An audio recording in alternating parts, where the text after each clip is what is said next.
Hello friends, welcome back to my channel. आज हम start करने वाले हैं हमारा पेपर 2019 का टीजीटी साइंस फिज़िक्स पार्ट। इसमें हम स्टार्ट करते हैं फ्रॉम द फर्स्ट क्वेश्चन। इसमें बोला है हमें 4 सेट्स दिए हैं क्वांटम नंबर के और हमें बोला है कि इनको अरेंज करना है इन इंक्रीजिंग एनर्जी ऑर्डर्स। अब हमें इन्हें देख के ना ऐसा लगेगा कि हमारा ऑर्डर क्या होना चाहिए। Let's see. अभी अगर मैं इसको देखूँ तो मुझे ऐसा लगेगा मेरा ऑर्डर होना चाहिए सबसे ज़्यादा एनर्जी, सबसे कम एनर्जी होनी चाहिए इस शेल की, यानी ऑर्डर होना चाहिए ये DCBA अगर हम ऐसे देखें नंबर वाइज। लेकिन हमें अरेंज करना है, हमने +1 क्लास में अगर फिजिक्स पढ़ी आपने तो वहाँ पर होगा आपके पास एनर्जी शेल्स का ये ऑर्डर। ऐसे लिखते हैं 1s 2s 2p 3s 3p 3d और ये एंड सो ऑन। इनकी एनर्जी शेल्स कैसे बनती है? पहले ये आएगा 1s, फिर आएगा 2s, फिर आएगा 2p 3s, फिर क्या आएगा 3p 4s। अब यहाँ पे इसकी एनर्जी शेल क्या आएगी? n क्या है 4 एज इट इज, L1 क्या होता है p, n क्या है 4, L0 क्या होता है s। एनर्जी शेल्स कैसे होती है? s p d f, s for 0 1 2 3 इस तरह से। ये क्या आएगा 3d, ये 3p।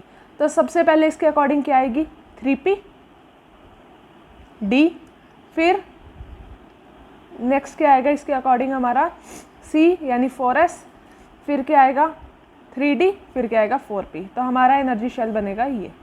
तो हमारा ऑप्शन आएगा c। Question number 97। इसमें बोला है हमारे पास 2 आइडेंटिकल कॉइल्स हैं, इक्वल अमाउंट कैरी कर रही है करंट का, have same common centre but दोनों राइट एंगल पे एक दूसरे के। तो हमें क्या बताना है? अगर एक में है B तो हमें दूसरे का बताना है, रिजल्टेंट बताना है दोनों की वजह से। अगर एक कॉइल में B है, अब एक कॉइल में दोनों का कॉइल्स का कैसे निकलेगा? B1 B2। इक्विवेलेंट निकालना है, रिजल्टेंट निकालना है, तो B1 square into B2 plus B2 square का अंडर रूट, क्योंकि दोनों के बीच में एंगल क्या है 90 डिग्री। तो यहाँ पर जो फैक्टर आएगा ना +2B1 B2 cos थीटा वाला, वो कैंसिल हो जाएगा। तो इनका रिजल्टेंट क्या आ गया? √2B। नेक्स्ट क्वेश्चन, हमें इसमें बताना है कि एक स्प्रिंग है जिस पर मास हैंग किया है, नेग्लिजिबल मास है, उसमें एक्सटेंशन कितनी आई x। तो हमें उसका टाइम पीरियड निकालना है ऑसिलेशन का। टाइम पीरियड का फॉर्मूला होता है दिस। यहाँ पर L कितना है, जो एक्सटेंशन आई है वो क्या होगी x। तो हमारा क्या हो गया टाइम पीरियड दिस, यानी ऑप्शन 1। Question number 98। इसमें बोला है कि हमारे जो 2 सोर्सेज हैं वो इक्विवेलेंट, वो कोहेरेंट कब कहलाएंगे? देखो इसमें हर एक कंडीशन में कोहेरेंट कहला सकते हैं, लेकिन इनमें ऑल वाला ऑप्शन है नहीं, ये वाला तो नहीं होगा, सॉरी। सेम इंटेंसिटी भी नहीं होती कोहेरेंट सोर्सेज की, ज़रूरी नहीं है। सेम फ्रीक्वेंसी होती है, लेकिन ये एक कहते हैं ना नेसेसरी कंडीशन नहीं है। नेसेसरी कंडीशन है इसकी थर्ड वाली। अगर ये नहीं हुई ना तो चाहे कुछ भी सेम हो, वो कोहेरेंट सोर्सेज नहीं होंगे। तो हमारा थर्ड हो गया इसका आंसर। Next question 101। इसमें बोला है हमें जो मोमेंटम है किसी का वो इस तरह वेरी कर रहा है t के साथ। तो हमें ये बताना है उसमें से मोशन किस टाइप का है, कांस्टेंट एक्सेलरेशन है, वेरिएबल है, कांस्टेंट स्पीड है, वेरिएबल स्पीड है। हमारे पास क्या हुआ? Momentum is this. मोमेंटम का फॉर्मूला क्या होता है? m into V. m की वैल्यू पुट कर देंगे यहाँ पर, या पहले dv/dt कर लो, क्योंकि v को यहाँ पर हम नहीं बता पा रहे हैं, v तो वेरिएबल है ही है। तो v वेरिएबल होने में हमें ये नहीं पता ना अब कांस्टेंट एक्सेलरेशन कांस्टेंट है या वेरिएबल है। तो यहाँ पर हम dv/dt कर लेंगे, सॉरी यहाँ पर एक्सेलरेशन आ गई, इसको डेरिवेटिव कर लिया, यहाँ एक्सेलरेशन आ गई 3t, यानी एक्सेलरेशन हमारी टाइम के साथ चेंज हो रही है, यानी एक्सेलरेशन इज वेरिएबल। तो हमारा आंसर क्या आ गया? Variable acceleration. नेक्स्ट क्वेश्चन, एक ट्यूनिंग फॉर्क है जिसकी फ्रीक्वेंसी है दिस। उसमें बोला है कि 6 बीट्स प्रोड्यूस कर रहा है वो 2 सेकंड में, जब उसे दूसरे ट्यूनिंग फॉर्क से बजाया जा रहा है। तो हमें दूसरे ट्यूनिंग फॉर्क की फ्रिक्वेंसी निकालनी है। तो यहाँ पर बीट फ्रिक्वेंसी निकाल लेंगे। फ्रिक्वेंसी एक्चुअल में क्या होती है कि आपको कितनी चीज़ प्रोड्यूस हो रही है इन 1 सेकेंड। 2 सेकेंड में 6 बीट प्रोड्यूस हो रही है, तो 1 सेकेंड में कितनी बीट प्रोड्यूस होंगी? 3, यानी 3 hertz is the frequency of the beats. Beat कैसे निकालते हैं? जब दो चीज़ों की फ्रिक्वेंसी से बजाते हैं, दो फॉक्स को आपस में ट्यून करते हैं, तो उन दोनों की जो फ्रिक्वेंसी डिफरेंस होता है उसका मोड ले लेते हैं, that is the frequency of beat. यानी FA माइनस FB, कोई भी बड़ा हो उसका मोड ले लेंगे। FA क्या आ गया? 384, और बीट की फ्रिक्वेंसी क्या है? 3। अब FB यहाँ पर पॉजिटिव भी हो सकता है, नेगेटिव भी हो सकता है, यानी ये 3 इसमें प्लस भी हो सकता है, माइनस भी हो सकता है। अगर प्लस करेंगे तो आ जाएगा ये, माइनस करेंगे तो आ जाएगा ये, यानी कि दूसरे की फ्रिक्वेंसी इन दोनों में से कुछ भी हो सकती है। तो आंसर हमारा सेकंड बनेगा।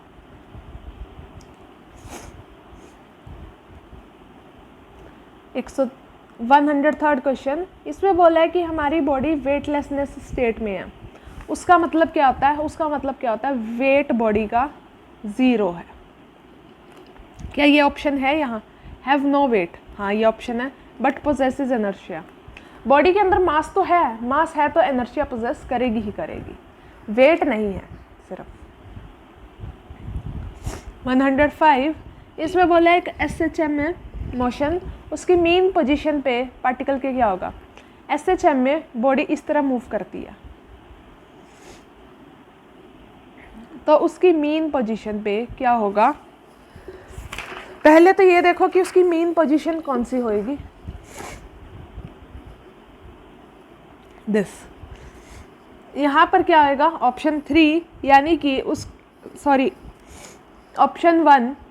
देखो कभी भी ना वेलोसिटी और एक्सेलरेशन ना मिनिमम हो सकती ना मैक्सिमम, दोनों साथ में नहीं हो सकती। तो इसका मतलब ये दोनों ऑप्शंस तो कट गए, इन दोनों में से एक आएगा। ये होती है मीन पोजीशन, ये होती है एक्सट्रीम पोजीशन। यहाँ पर आकर वेलोसिटी मैक्सिमम हो जाती है और ग्राउंड पे आ जाता है तो एक्सेलरेशन 0 हो जाएगी, मिनिमम। तो ऑप्शन फर्स्ट। अगर एक्सट्रीम पे होता तो इसका उल्टा हो जाता। नाउ क्वेश्चन नंबर 106, इसमें बोला एक पार्टिकल स्टार्ट होता है रेस्ट से, कांस्टेंट एक्सेलरेशन के साथ चलता है। टाइम t पे उसकी स्पीड है ये, 1 सेकंड बाद उसकी स्पीड हो जाती है ये। तो हमें क्या निकालना है? उस 1 सेकंड में कितना तो डिस्टेंस ट्रेवल किया और उसकी एक्सेलरेशन क्या थी। यानी कि उसकी इनिशियल स्पीड क्या है? 100, और फाइनल स्पीड है ये, टाइम कितना लगा दिस। तो ये फॉर्मूला यूज़ करेंगे, स्पीड एक्सेलरेशन आ गई हमारे पास। और फिर ये फॉर्मूला भी यूज़ कर सकते हैं, बट इसमें स्क्वायर करना पड़ता है, इसलिए छोड़ दिया मैंने, क्योंकि क्वांटिटीज़ बड़ी हैं। S इससे भी निकल सकता है, UT + ½ AT स्क्वायर, हमारे पास ये सब है, तो हमारा S निकल गया 125 मीटर। नेक्स्ट क्वेश्चन नंबर 110, इसमें बोला एक सिल्क क्लॉथ है, उसे ग्लास रोड से रब किया गया है, तो क्या होएगा? ये वाला ना हमें 9th क्लास में जब हम फर्स्ट चैप्टर इलेक्ट्रिसिटी पढ़ाया जाता है ना फिजिक्स में, तब बताया जाता है कि बिकम्स, जो रोड होएगी ग्लास रोड, उस पर पॉजिटिव चार्ज आ जाएगा, मतलब वो अपने इलेक्ट्रॉन्स ट्रांसफ़र कर देगी सिल्क को, और सिल्क पे, क्लॉथ पे क्या आ जाएगा? Negative charge. Next, how much mass is converted into energy per day in Tarapur nuclear power plant operated at 10⁻⁶ kilowatt. मतलब यहाँ पर हमें क्या क्या दिया हुआ है? पावर दी हुई है, टाइम दिया हुआ है, टाइम मतलब 1 डे दिया हुआ है। तो हमें क्या निकालना है? इसकी मास। मास कैसे निकलता है? आइंस्टाइन फॉर्मूला से = mc², लेकिन हमें यहाँ पावर दिया है तो उसको एनर्जी में कन्वर्ट करना पड़ेगा। टाइम कितना है? 1 डे। 1 डे को सेकंड में चेंज करना पड़ेगा। 1 डे में 24 घंटे होते हैं, 24 घंटे में 60 मिनट, और 60 मिनट में 60 सेकेंड। ये आ गया टाइम। एनर्जी क्या होती है? P × T, पावर दी हुई है, टाइम से मल्टीप्लाई कर देंगे, आ जाएगा दिस। मास क्या होता है? = mc²। E की पावर E की वैल्यू निकाल ली हमने। C क्या होता है? 3 × 10⁸, उसका स्क्वायर कर लेंगे, आ गया। इसको सॉल्व करेंगे, हमारे पास आ जाएगा दिस। ये kg में आएगा आंसर, इसको ग्राम में कन्वर्ट करेंगे, हमारा आंसर आ जाएगा ये वाला। नेक्स्ट क्वेश्चन, इसमें बोला है कि एक ब्रास रोड है, उसकी लेंथ 1% बढ़ गई, उसका अल्फ़ा दिया हुआ है, तो हमें बताना उसके टेम्परेचर कितना बढ़ेगा। ये एक लीनियर एक्सपेंशन का क्वेश्चन है, तो उसके लिए फॉर्मूला भी पता होनी चाहिए। लेंथ है 1% बढ़ी है, टाइम निकालना है, सॉरी टेम्परेचर निकालना है हमें। फॉर्मूला क्या होता है, delta L by L is equal to alpha delta T. यहाँ हमें क्या दिया हुआ है, लेंथ परसेंटेज बढ़ी है, यानी delta L by L into 100 बढ़ा। ये कितना बड़ा है, 1। इसको भी 100 से मल्टीप्लाई कर देंगे, अल्फा की वैल्यू है डेल्टा टी 100। डेल्टा टी की वैल्यू निकाल लेंगे, यहाँ से क्या आ जाएगी 500 सेल्सियस। 115 क्वेश्चन, इसमें बोला है कि स्पेसिफिक हीट के बारे में क्या सही है। देखा जाए तो सारे ऑप्शन सही है। फर्स्ट ऑप्शन क्या है, it have any positive value from 0 to infinity. Specific heat हमें गैस की पूछी है, उसकी वैल्यू कोई भी हो सकती है 0 से इन्फिनिटी तक, नेगेटिव वैल्यू भी जा सकती है। नेक्स्ट, मोड ऑफ हीट पे भी डिपेंड करती है इसकी वैल्यू, हम किस टाइप से इसे हीट करते हैं। तो all the options are right, तो option 4 is the answer. With what acceleration should a box should descend so that block of a mass m placed in it exert force this। अब ये question हम वैसे सोचेंगे तो हमें थोड़ा समझ नहीं आएगा। ये एलिवेटर वाला क्वेश्चन है जिसका आंसर है ऐसे है। सपोज कोई एलिवेटर है, उसमें एक बॉक्स रख दिया m मास का, तो उसको हम कितनी एलिवेटर को कितनी एक्सेलरेशन से नीचे डिसेंड करें कि जो उस पर फोर्स लग रही है वो mg/4 हो। तो यहाँ पर क्या आएगा, जब बॉक्स पे फोर्स कौन सी लगेगी, एक तो इसके मास की mg, ये लगेगी n, और फॉर्मूला क्या होता है mg minus n is equal to ma, जितनी एक्सेलरेशन से वो नीचे आ रहा है।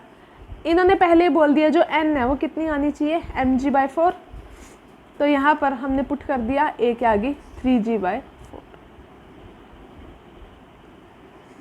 121 क्वेश्चन, इसमें पूछा है कि कौन सा एक एलिमेंट फॉसिल फ्यूल नहीं है।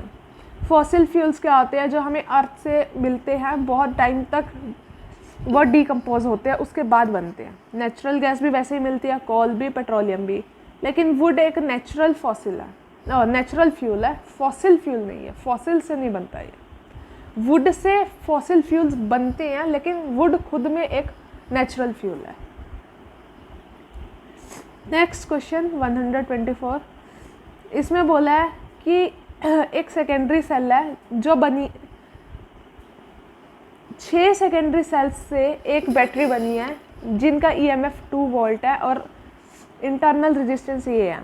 उन्हें एक रेजिस्टेंस से कनेक्ट कर दिया दिस, तो हमें बताना है कि करंट कितना सप्लाई होगा उसमें।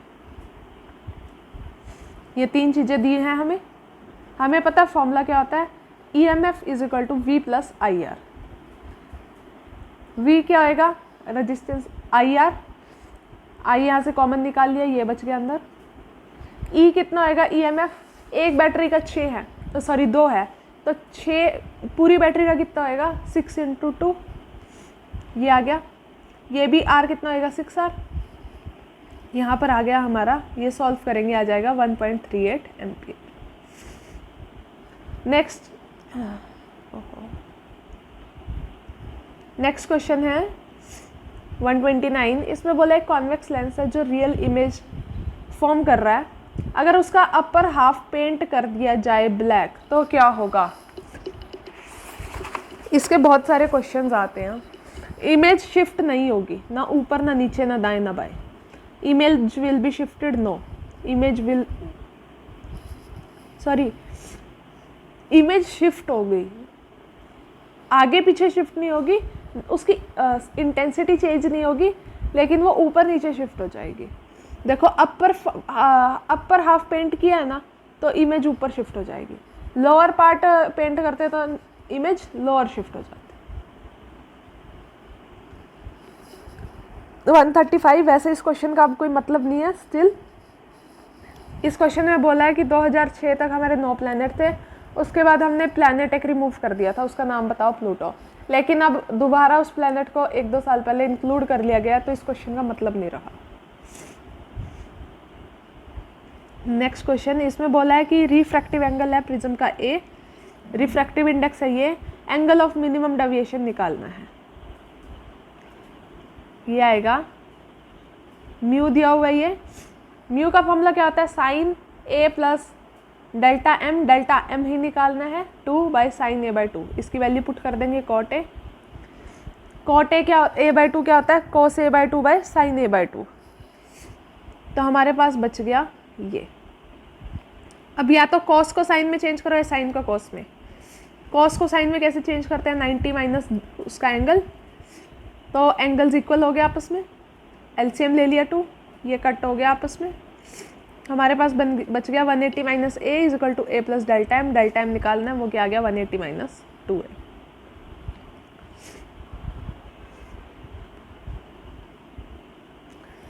लास्ट क्वेश्चन, इसमें हमें बोला है कि एक बल्ब है जिसका रेजिस्टेंस है 10 ओम, वो एक इंडक्टर से कनेक्टेड है एल से सीरीज में,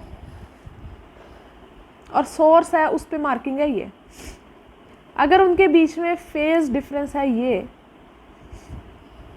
वोल्टेज और करंट में, तो हमें एल की वैल्यू निकालनी है। ये सब आपको दिया हुआ है। यहाँ पर हमें सिर्फ ये छोड़ो, ये वैसे लिखा मैंने, ये लिखना है हमें टेंजेंट फाई। आप अगर पढ़ोगे आपको फॉर्मूला मिल जाएगा इसका। टेंजेंट फाई क्या होता है, XL/R। इसकी वैल्यू क्या आ जाएगी 1। कैसे, टेंजेंट फाई कितना है, टेंजेंट π/4, इसकी वैल्यू क्या आ गई 1। टेंजेंट π/4 की वैल्यू क्या होती है 1।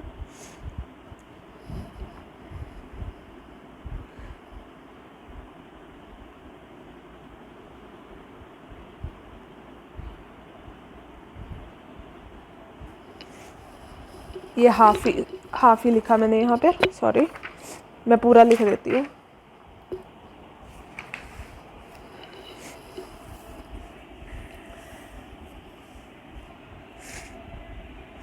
ये क्या आ गया हमारी वैल्यू, ये छोड़ दो यहाँ पर, ओमेगा L/R क्या आ गया 10। मैं दोबारा ही सॉल्व कर देती हूँ पूरा यहाँ पर। टेंजेंट π/4 क्या हुआ 1, तो XL/R क्या आ गया 1। XL क्या आता है, ओमेगा L/R। ओमेगा क्या होता है 2πfL/R इज इक्वल टू 1। हमारे पास क्या आ गया 2πfL/R इज इक्वल टू 1। हमें निकालना क्या है L की क्या आ गई R/2πf इज इक्वल टू, ये आ गया। R की वैल्यू क्या है 10, 2π, और F की वैल्यू क्या है 50।